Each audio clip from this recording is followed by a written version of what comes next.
I'm Brian Unruh, professor at the University of Florida, and down here in Naples, Florida this week. Just finished speaking at the Spring Symposium that's hosted by the Everglades Golf Course Superintendents, and so had about 125 superintendents in there today, and just talking turf. And obviously, kind of one of my claim to fame is working with the Golf Course Superintendents Association of America to develop the BMP program for GCSAA, and phase one was to get all 50 states to have a BMP manual, and we did that in 3 short years, which was quite honestly was pretty surprising to me.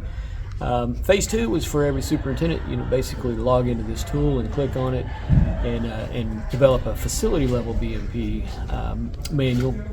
And honestly, that adoption of that hasn't been quite where we need it to be, but it's really important. A couple weeks ago, I was in Washington, D.C., meeting with regulatory folks, and in fact, I'm headed there next week for National Golf Day.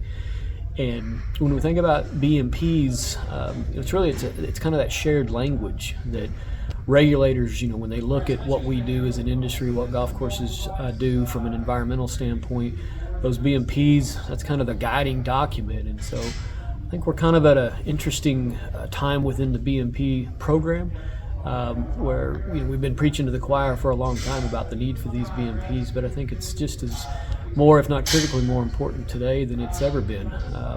When we think about the Endangered Species Act and how that's going to impact pesticide use, moving forward, that's a big deal. And we've been able to show regulatory agencies how our golf course pest management practices really align closely with the mitigation strategies that they're putting into place that'll probably come out on pesticide labels in the future. So if you haven't done a BMP, I'd encourage you to hop on that bandwagon and do something about it.